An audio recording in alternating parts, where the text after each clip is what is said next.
प्रेम में पैदा होना, जीना और प्रेम में ही लय हो जाना लक्ष्य है मनुष्य जीवन का। इस सत्य की ओर हम जागृति हेतु आध्यात्मिकता एवं ईश्वर भक्ति को अपने जीवन में लाएं।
नमस्कार मित्रों, अमृत गंगा की इस कड़ी में आप सबको महाशिवरात्रि की अनेकों शुभकामनाएं। अम्मा हर शिवरात्रि पर कहती हैं, शिव हमारे लिए सदा सर्वदा जागृत रहते हैं। क्या हम एक रात्रि उनके लिए नहीं जाग सकते? एक रात्रि को शिवरात्रि बनाने के लिए शिव अर्थात शुभ और आत्मज्ञान से बढ़कर दूसरा क्या शुभ हो सकता है? शिव सत्य है, शिव सुंदर है, अपनी आत्मा ही है। आत्मा में स्थिति पाने का कार्य चूंकि एक रात में पूर्ण नहीं हो सकता, इस एक रात्रि की भक्ति हमें हर दिन हर रात को शिवरात्रि बनाने को प्रेरित करेगी। हम ध्यान दें तो महादेव की आंखें अर्ध उन्मीलित होती हैं। बहिर्दृष्टवा अंतर्मुखी, दृष्टि अपनी आत्मा पर है तो दर्शन भले जगत का होता रहे, हाथ जगत कार्यकलाप में रहें, मन शिव में लगा रहे तो एक समय आएगा जब भीतर बाहर शिवमय हो जाएगा। विषधर उनके आभूषण हैं, फिर भी भगवान शिव स्वयं अमृत रूप हैं। हमें सिखाते हैं कि दुर्गम परिस्थितियों अथवा दुष्ट लोगों से घिरे होने पर भी दृष्टि अपने मन पर रहे, बोध बना रहे तो हम उनसे अछूते तो रह ही सकते हैं, साथ ही अपने आसपास पे शांति सुख फैला सकेंगे। रात्रि अंधकार का प्रतीक है और अज्ञान भी, तो अज्ञान के चलते दिन भी रात है और रात भी रात। इस अज्ञान रात्रि के अंधकार में रहते हुए जो सत स्वरूप के ज्ञान के प्रकाश में जागृत रह सके वो शिव रूप। अम्मा कहती हैं, अभिषेक बाहर से करना काफी नहीं, अपने हृदय में करना चाहिए। हमारा मन शुद्ध बने, प्रेम और भक्ति से भर जाए ताकि शिव सहज ही इसमें प्रकाशित हो उठे। प्रेम स्वरूपी और आत्म स्वरूपी आप सभी को നമസ്കാർ. അതാ പ്രേമത്തിൽ ജനിച്ച് പ്രേമത്തിൽ ജീവിച്ച് പ്രേമത്തിൽ അവസാനിക്കുള്ളതാണ് മനുഷ്യന്മ എന്ന് പറയുന്നത്. അതിലേക്ക് നമ്മൾ ഉണരണം. അതാണ് ആധ്യാത്മികത കൂടിയും ഈശ്വരഭക്തി കൂടിയും നമ്മൾ ഉണർത്തിയെടുക്കേണ്ടത്. ब्रह्मा और विष्णु में बड़े होने की बहस छिड़ी। तब भगवान शिव एक अनंत प्रकाश स्तंभ के रूप में प्रकट हुए। ऐसी है शिवरात्रि कथा। शिव पार्वती के विवाह की रात्रि भी माना गया है इसे। अधर्म शिरोमणि तारकासुर से विश्व की रक्षा केवल शिवजी ही कर सकते थे, इसलिए उन्होंने पार्वती को पत्नी के रूप में स्वीकार किया। कामदेव ने शिवजी के मन को विचलित करना चाहा तो उसे शिवजी ने ज्ञानाग्नि में दग्ध कर दिया। देवी पार्वती ने भक्ति और कठोर तप का मार्ग अपनाया। तब शिवजी ने उन्हें पत्नी रूप में स्वीकारा, क्योंकि सती देवी के लिए शिवजी उनके सर्वस्व थे, पति, भगवान, सब कुछ। अर्धचंद्रधारी, जटाजूट में गंगा, सर्प से अलंकृत, देह पर मृगछाल और विभूति धारण किए शिवजी का रूप भक्तों को आनंद देता है उनके प्रेम के कारण। प्रेम भरी दृष्टि से देखो तो सब सुंदर है। जबकि पिता दक्ष को उनसे प्रेम नहीं था तो व्याघ्र चर्म पहने वनवासी के हाथ में बेटी का हाथ कैसे दूं, ये मोह हो गया। प्रेम हो तो शिवजी का भयंकर रूप भी प्रियंकर लगता है। तत्व ज्ञान को जान लें तो स्वीकृति का भाव आ जाएगा और हम अपने जीवन को तदनुसार ढाल लेंगे। प्रेम हो तो भय रह ही नहीं सकता। प्रेम में सब मधुर हो जाता है। एक पत्नी स्वभाव से ही शंकालु थी। पति जरा देर से आता तो तुम्हारा कहीं और चक्कर तो नहीं, ऐसी कहासुनी होती रहती। स्थिति ऐसी हो गई कि वो न बोलती न खाना देती। शंका ने जड़ पकड़ ली। फिर भी पति देर से आते। वे एक ही छत के नीचे रहते थे, लेकिन अलग थलग से, दूर दूर। पत्नी भोजन परोसती तक न थी, पति खुद ही परोस लेता। एक दिन वो स्वयं परोसकर खा रहा था कि पत्नी चिल्लाती हुई आई और आकर उसे कसकर जकड़ लिया, चिपट गई। पहले तो वो दंग रह गया, पर फिर शांत होकर बैठ गया और मन ही मन ठठाकर हंस रहा था। फिर थोड़ी देर यूं ही बैठने के बाद पत्नी चुपचाप उठकर चल दी। फिर कुछ दिन बाद पत्नी यूं ही आकर लिपट गई।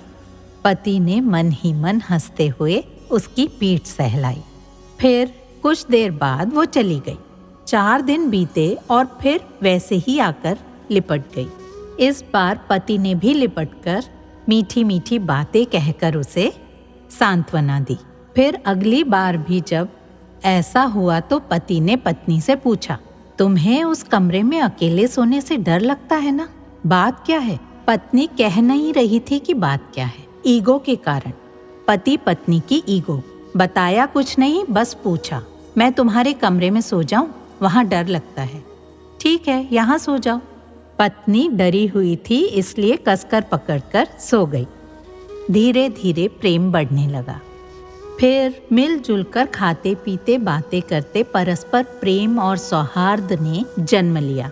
बच्चे चकित थे। बेटी ने पिताजी से पूछा, पापा आप दोनों हमेशा लड़ते रहते थे। 1.5 साल से तो बात तक नहीं करते थे, पर अब 2 जुड़वां पत्तों, 2 जुड़वां केलों जैसा अटूट प्रेम, अभिन्न संबंध दिखाई देता है दोनों में। ये कैसे हुआ? कुछ समझ नहीं आता। आखिर चल क्या रहा है? एक राज है। तुम माँ से न कहो तो बताता हूँ, पिताजी बोले। नहीं कहूँगी, तुम्हारी माँ किसी से नहीं डरती, ये तो तुम जानती हो ना। बहुत धैर्य और साहस वाली है तुम्हारी माँ। मैंने सोचा उसे जरा डराया जाए। ऐसा क्यों पापा? वो किसी से नहीं, बस कॉकरोच से डरती है। एक दिन बाहर से आते हुए मैंने एक कॉकरोच लाकर तुम्हारी माँ के कमरे में छोड़ दिया। जब सोने गई तो कॉकरोच को देखते ही वो भागकर मुझसे लिपट गई। कुछ दिन बाद मैंने फिर यही किया। यूं हर बार वो दौड़कर मुझसे आ लिपटती। आखिर वो इतनी डर गई कि मेरे कमरे में आकर सोने लगी, फिर प्रेम भी करने लगी। मैं तुम्हारी माँ को समझाता था कि मैनेजर की जिम्मेदारियां होती हैं, इसलिए लेट हो जाता हूँ। पर उसे विश्वास ही नहीं होता था। हमारे बीच जब प्रेम था तब खुली बातें होती थीं और तुम्हारी माँ समझती भी थी। कोई संदेह नहीं, जहाँ प्रेम है वहाँ भय और संदेह का रहना संभव ही नहीं। तो भय दोनों को निकट ले आया। हम मृत्यु के भय से या दुख के कारण या बुरे कर्मों के फल से बचने के लिए या इच्छा पूर्ति के लिए पूजा स्थलों पर जाते हैं, प्रार्थना इत्यादि करते हैं। भय भक्ति अभय या ईश्वर तक ले जाती है, किंतु सम्यक ज्ञान से परस्पर अटूट क्षमा, धैर्य व प्रेम उत्पन्न होते हैं। ये शिक्षा हमें अपने जीवन में आत्मसात करनी चाहिए। हम लाइफ इंश्योरेंस लेते हैं ताकि अकाल मृत्यु या एक्सीडेंट के चलते क्लेम कर सकें, पर अपनी लाइफ की सुरक्षा के लिए हम क्या करते हैं? लाइफ की सुरक्षा का सम्यक ज्ञान प्रेम को जगाने बांटने में सहायक है, भीतर पड़े प्रतिभाओं के धन को निखारता है। मृत्यु के पार जाने और अमरत्व की प्राप्ति के लिए भी ये ज्ञान सहायक सिद्ध होगा। प्रेम में पैदा होना, जीना और प्रेम में ही लय हो जाना लक्ष्य है मनुष्य जीवन का। इस सत्य की ओर हम जागृति हेतु आध्यात्मिकता एवं ईश्वर भक्ति को अपने जीवन में लाएं।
ఘోరము నీవే శివా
अम्मा ने स्टेनबर्ग में सबका ध्यान में मार्गदर्शन किया। ध्यान साधना का एक मुख्य भाग है जो अम्मा अपने बच्चों को सिखाती हैं। ध्यान से हमें जीवन में आने वाले कष्ट सहने की शक्ति और शांति भी मिलती है और आत्म साक्षात्कार के निकट तो पहुंचते ही हैं।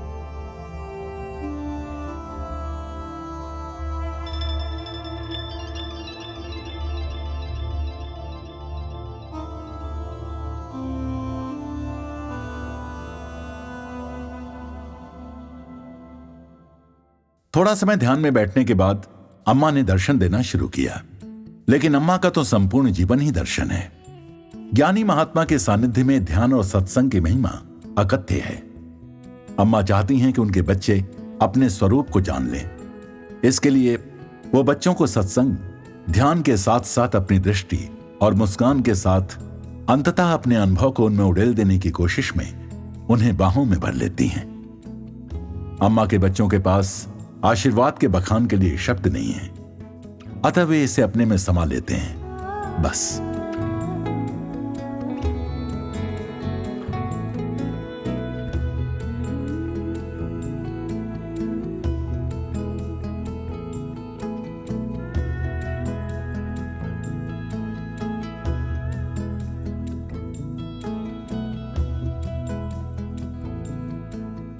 Ja, ist ganz klar. Also wir kommen wie बाकी सबकी तरह हम भी अम्मा से मिलने चले आए, लेकिन हमने अम्मा से जो पाया उसके लिए शब्द काफी नहीं है। ये भी नहीं बता सकते कि कितना पाया। हम आए थे बस एक दर्शन के लिए, पर 2 दिन सभी कार्यक्रमों में भाग लिया। दर्शन लाइन में खड़े होते तो हम अम्मा को बड़े ध्यानपूर्वक देखते थे। स्क्रीन पर दिखाए जा रहे एक भजन का अर्थ था, अम्मा मैं तुम्हें अपने दिल के सिवाय और दे ही क्या सकता हूं। मैंने समझ लिया कि अम्मा सबको इतना दे रही हैं कि हमारे लिए इसे लौटाना मुश्किल है। मैं यहाँ से 8 घंटे की दूरी पर स्थित हैम्बर्ग में रहती हूँ। मुझे यहाँ सब कुछ अच्छा लगता है, विशेषकर अम्मा का सामीप्य, जो अपने आप में एक अनुभव है। अम्मा अम्मा है, इसके सिवाय अम्मा का वर्ण करना कठिन है। सच है, अम्मा अवर्णनीय है। अनेकों लोगों ने भिन्न भिन्न रूप से कहा है। जेन गुडॉल ने तो कहा है, अम्मा मानव देह में ईश्वर का प्रेम है। एक पेड़ धरती के लिए, यह अम्मा की एक परियोजना है। प्रकृति माता की सहायता के लिए और बूढ़े जवान सब में पर्यावरण के प्रति जागरूकता विकसित करने के लिए। अम्मा का सपना है विश्व में ऐसी संस्कृति हो जो प्रकृति का आदर करे, जहां लोग प्रकृति का रक्षण परीक्षण करें और उतना ही लें जितना आवश्यक हो। अम्मा की शिक्षाओं से प्रेरित ये परियोजना उत्कृष्ट उदाहरण प्रस्तुत करती है कि कैसे हम छोटी छोटी चीजों से जलवायु परिवर्तन के इस कठिन काल में धरती माता की रक्षा कर सकते हैं। विश्व भर में फैले अम्मा के बच्चे इस ग्रुप के सदस्य हैं।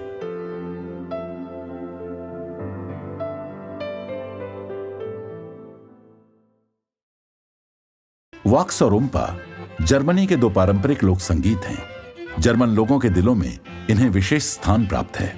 भक्तों ने बड़े प्रेम से इसे प्रस्तुत किया।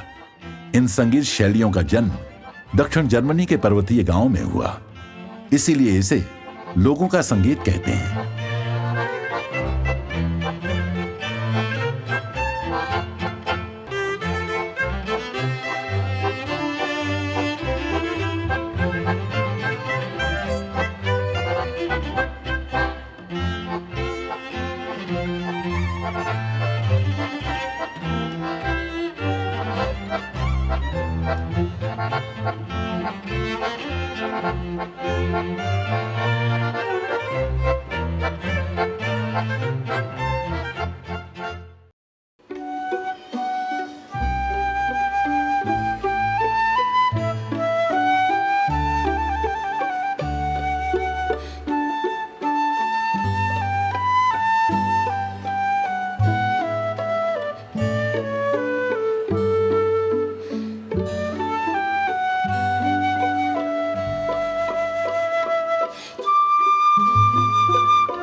Ja, also ich bin die Helena.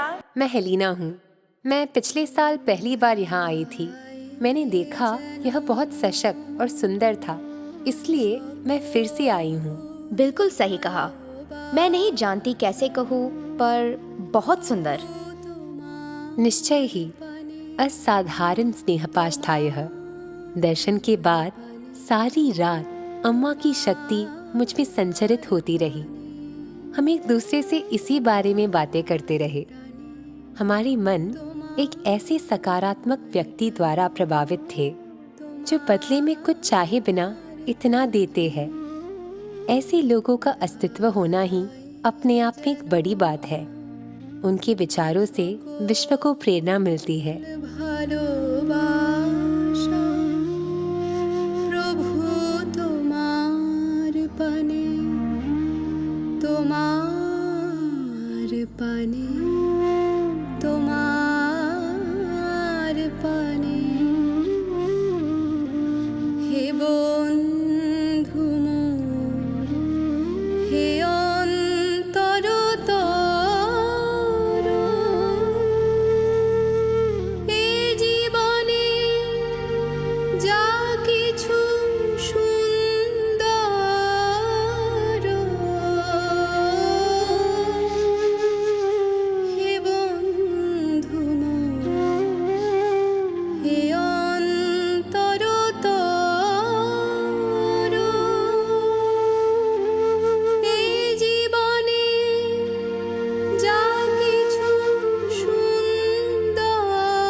अम्मा की उपस्थिति स्वयं एक उत्सव है। स्टैंडबर्ग का कार्यक्रम समाप्ति की ओर बढ़ा तो सब लोग एक अंतिम झलक, अंतिम स्पर्श पाने के लिए सट कर खड़े होने लगे, जिसकी याद को वे आगामी वर्ष तक संजो कर रख सकें।